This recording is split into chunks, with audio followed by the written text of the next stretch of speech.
Welcome to the Capability Chronicles. I'm your host, Anessa Pfeiffer-Johnson. The Capability Chronicles is a series of programs produced with the purpose of promoting an inclusive community by featuring the strengths and contributions of people with disabilities.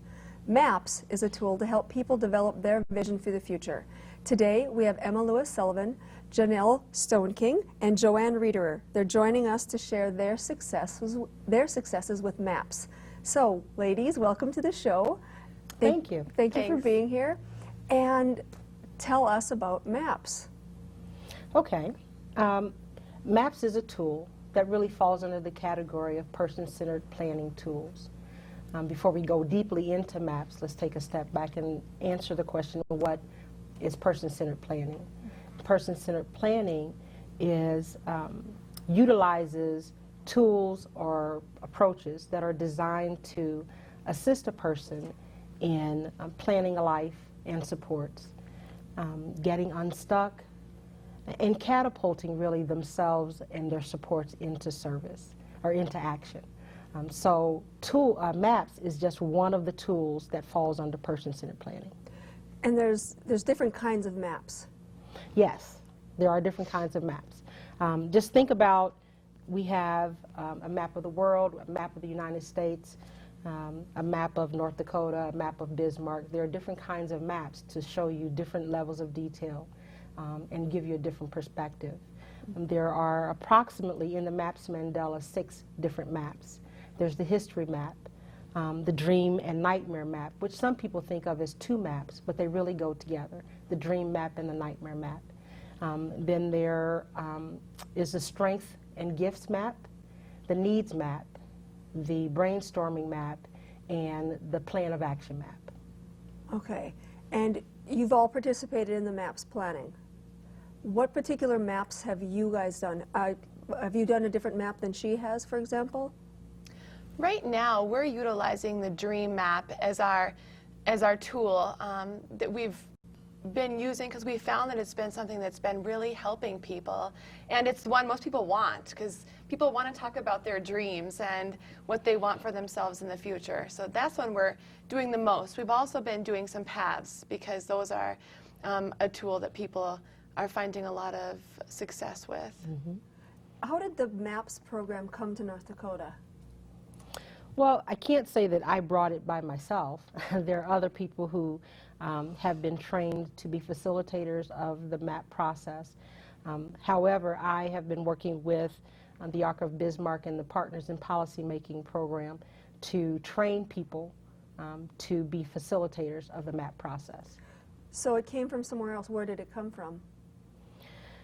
It was developed, person-centered planning really comes from the UK, from Canada, and the United States. There are people from all over who have sort of coalesced to develop alternative ways of doing planning for people instead of institutional-based or organizational-based planning tools that really don't allow for the person to be present and for the person to be the focus. In a lot of those other types of planning, the organization is the focus, or staff hours and availability are the focus, as opposed to what is really vital to the individual and the life that they desire to live. Okay, and the life they desire to live. Earlier today, we're showing Joanne's map, and we'll cut to that right now so that you guys can see what we're talking about. First of all, I want to make sure to thank Joanne for sharing this map with us, because I know a map is a very personal, can be a very personal or private thing, and I'd like to thank Sarah, for her Joanne's facilitator, for helping us go through the map and explaining to us what Joanne's dreams are. So I see a lot of things here. What were some of the things that were really poignant, like that really surprised you, or just explain? Well, one of the things that Joanne has shared with me as part of talking about the map after the fact is that in Joanne's dream mapping session, she was surrounded by the staff that support her, family members who love her, and close friends as well. And as a part of the process, everybody helped support Joanne with coming up with things that mean so much to her. So Joanne was just really impressed that her friends and family and the staff support team kind of knew the beginnings of her dreams. And then the part that made the biggest impact with Joanne is that it all was exposed. So it was just kind of this thought process to begin with. And because it's now all on paper, there's really no question about it. Joanne's dreams and goals and nightmares are all exposed for everybody to see. And the great part about that is then the staff can refer to it to look for Joanne's goals and dreams. And Joanne has used this map a lot. She keeps it up in her room. She touches it every day. It's right beside her bed, so she looks at it every evening before she goes to sleep. She thinks about it when she wakes up. And Joanne has used it so much and telling other people about the dream mapping process. As you can see, it's a little worse for wear. But that just shows the miles that have been on the map. No, this process took a couple hours. Yes. And you were there. I wasn't, but Okay. have supported Joanne since by Since adding then. things to the map. I was going to ask about that too. Now, when you're making the maps, does it start in the middle, or where do you start? You just start wherever feels right. Okay. You know, and when we do the process of a map, let's say Joanne, I said, well, where do you want to go? And we talk about her dreams. Okay, she would love to go to Hawaii.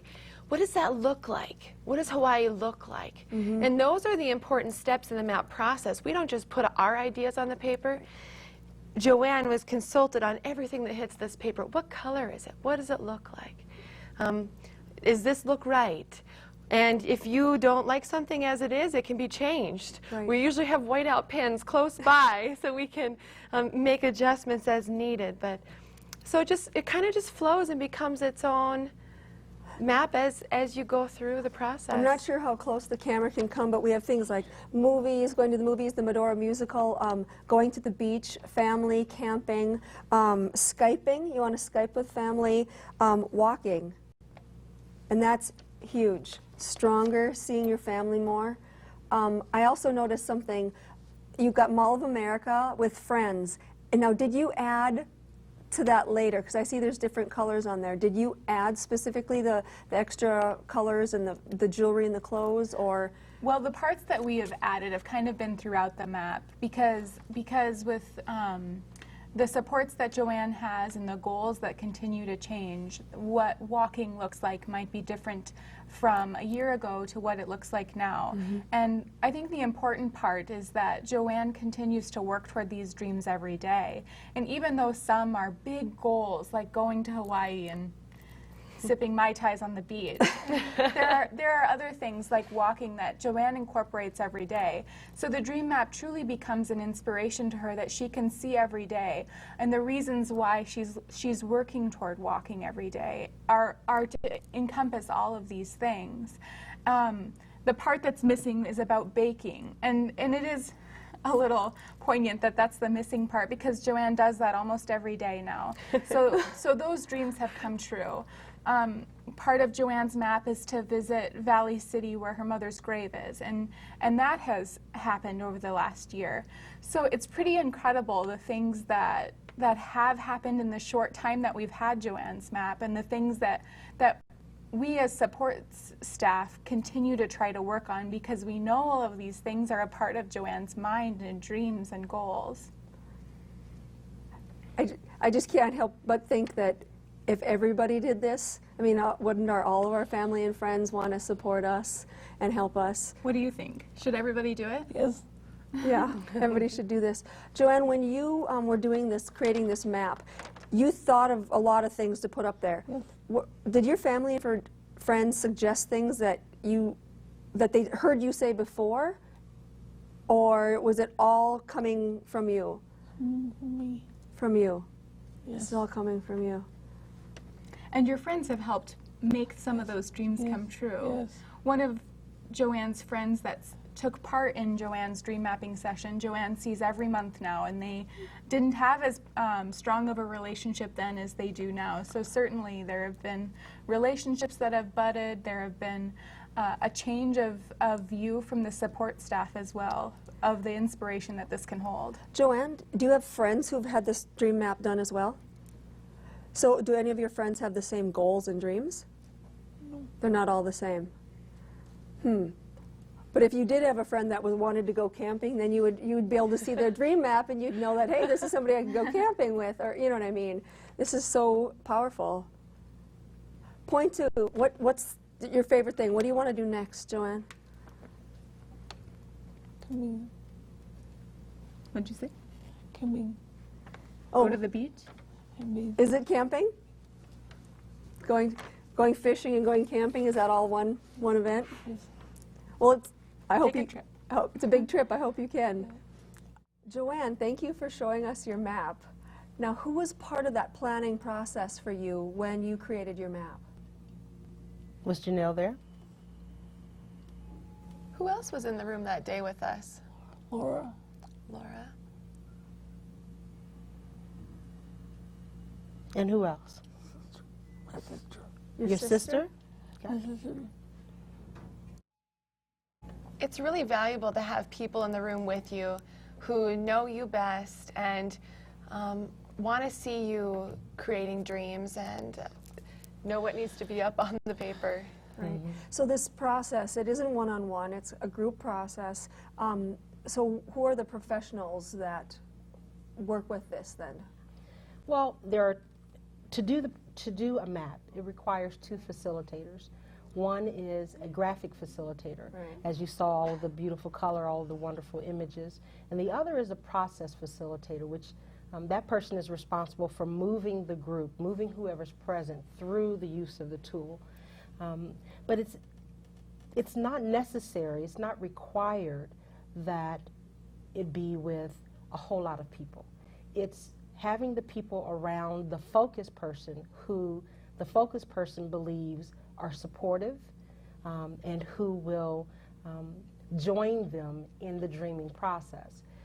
It's not effective to have, for example, family members present if the family is not going to give the person room to do the dreaming, if they're going to speak for the person, or if they're going to really try to rob the person of the dream or limit the person in the dreaming process, then they would not be necessarily the right person to have in the room. Yeah, this sounds like something that could help all of us, anybody, at any time. Absolutely. So what kind of questions do you ask to help people find out what their dreams are, to actually admit what they really want? Well, if we're just focusing on the dream map, and Janelle can jump in too, it really depends on total listening techniques. So you're not just picking up what the person says, you're listening to what they don't say, you're watching their body movements, and they will tell you what the next question is. It starts with open-ended questions like, tell me what you would like to do. What's important to you? What are the key things you want to have as a part of your life? And they'll take it from there. I think one of the most powerful things about the dream map in particular, when you're doing a dream map, like Emma said earlier, you also talk about the nightmare. Sometimes for us it's when we think about what we fear the most and what our nightmare could be, that we realize what those dreams mean to us and the power in those dreams. I know that a lot of people, even Joanne, when we did your dream map, when we talked about that nightmare, that was powerful. And I think a lot of people find power in that. And it helps catapult them into realizing the purpose of those dreams and what they really want. So the questions aren't just what you want, but like, I would be afraid to have never had this happen. I'd be, yeah, is that what the questions are? So you're asking also what they are afraid of. Well, the purpose of doing the dream and the nightmare together Yeah. are so that you're clear on the dreaming is to move the person as far away as possible from the nightmare occurring. It's what's going to happen in your life, or what do you need to happen so that this doesn't happen, so that we take the fear out of it. For a lot of parents, sometimes their fear for their child, specifically a child with a disability, is that we will pass away and there'll be nobody there to support our child. So we might do a dream and a nightmare map for the parents for their child, where the parents are the focus persons, as opposed to this being what the child wants. And that's okay too, as long as you're clear on who the focus person is and who's doing the dreaming. Now, will the child be there if you do a focus map for the parents? Usually, yes. Yeah, so then you can see the Usually, yes. reaction by the child, or the child can get an idea of what the parents want. Right, right. And do you ever see when kids disagree? Most definitely. Do you? Most definitely. We also, a lot of times, see parents who struggle with a child's dream. And when we say child, it could be an adult child, Yeah. of course.